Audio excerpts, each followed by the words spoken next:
First of all, I just want to say thank you very much to Mark for bringing me down here. And I also want to acknowledge the wonderful authors that I worked with who are really superb international figures, who are really moving, I think, some of the IPCC debates to areas where we've never really gone. And I think, as Deborah said, this was the first time we had a chapter on human security.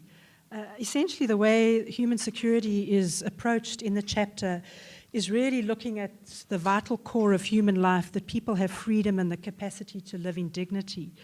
So what I found really interesting in the IPCC process, some of us sitting up here have been around the block a few times, and we've also got the stripes to bear.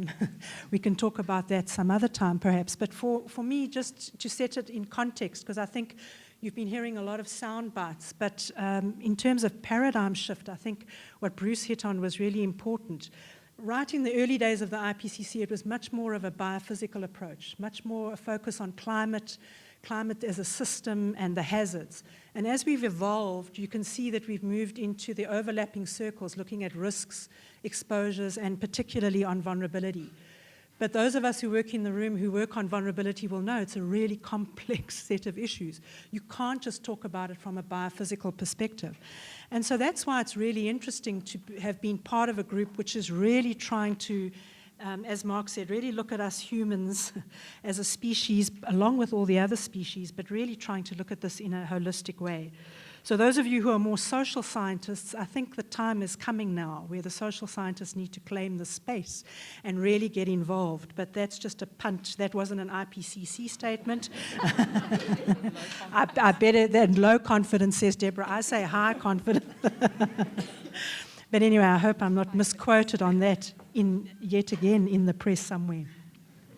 But essentially why we, I think, have a chapter on human security is because if you look at all the issues, food, water, health, those are issues around our fundamental resources, how we live on the planet.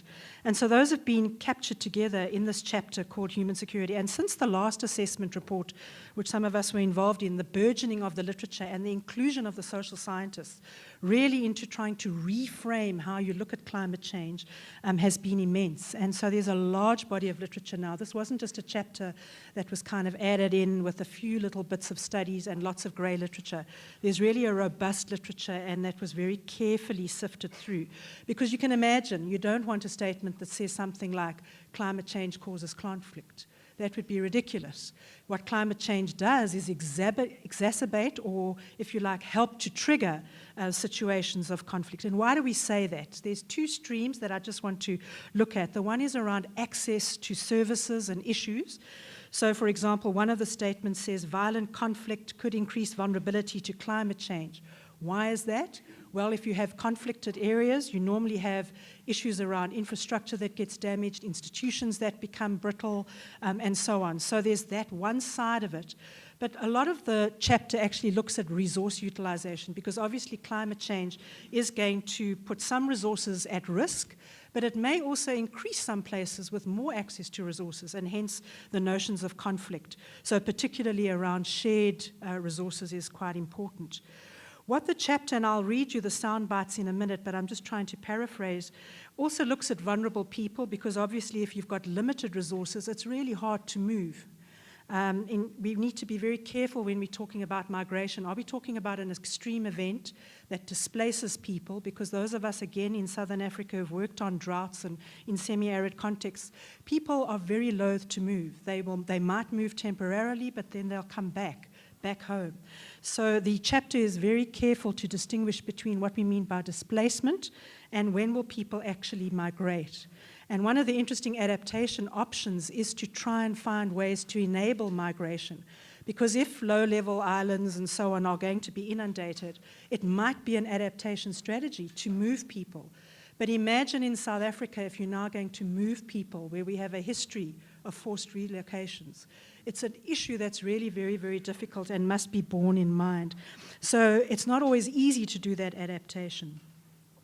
The chapter is very strong in trying to take a really seriously nuanced look at conflict, and I'd urge you all to go and read it, especially those of you who are into studying bodies of literature around poverty and the role of economic shocks. And what it tries to argue is that climate change might amplify those. But if we now move to another level, a kind of a higher level, theoretically speaking, the chapter also starts to go into issues around geopolitical conflicts.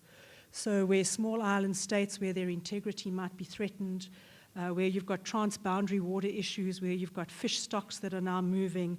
These are, again, some of the key resources that we depend on and many of our economies thrive on. And so we really look at that as well from a geopolitical perspective. But we don't say everything's negative. If we look at the literature, there's a strong body of literature that says that people don't necessarily want to get into fights all the time and conflicts. And where people are using their institutions more proactively, transboundary conflicts can be minimalized or reduced. So I just want to draw your attention, those of you, I know you've been sitting listening to all of us and we've been going on and on. There's a really nice section in this report which I think is fantastic, and it's the frequently asked questions. And what it really does is it takes all this heavy science, which we've been throwing at you, 2 degrees this and whatever that, and it makes it much more accessible. And I think if you really want to get a flavor of what goes on, particularly, for example, in this human security chapter, it's written in layperson's language, and, you know, for scientists, that's quite hard sometimes to do. And so I'd really urge you to go and have a look at that, because as Bruce and everyone else, I'm sure, when you take this summary for policy makers document, it's reduced words that have been negotiated. So often the context and the nuance is kind of not there. It's in the underlying chapters, but it isn't there to help clarify issues. So I'll just give you examples of the sentences of which I kind of try to embellish. So the first, I'll just give you the 3 take-home messages. Number 1, climate change over the 21st century is projected to increase the displacement of people. Displacement risk increases when populations that lack the resources for planned migration experience higher exposure to extreme events. And then there's a little bit of text under that. Second bullet point or take home, and you can see how condensed it is. Climate change can indirectly increase risks of violent conflicts in the form of civil war and intergroup violence by amplifying well-documented drivers of these conflicts, such as poverty and economic shocks, and it gives you a confidence level where we've taken the literature and then, as the IPCC authors, made an assessment whether we say that's very robust, medium evidence, and so on, and that statement has a medium confidence assignation. And then finally, the impacts of climate change on the critical infrastructure and territorial integrity of many states are expected to influence national security problems, medium evidence, and so on. So that's the flavor of the human security chapter, and I'll come back in the next round to talk about where, if you look at the paradigm shifts, I think it's quite interesting to see where the IPCC has moved to. It's a very different, if you like, animal to the early days, but I think it's a really robust now piece of work. Obviously, the early days were also very robust, but it's now including a lot of the human dimensions, if you like. So I'll stop there and hand over to Guy, I presume.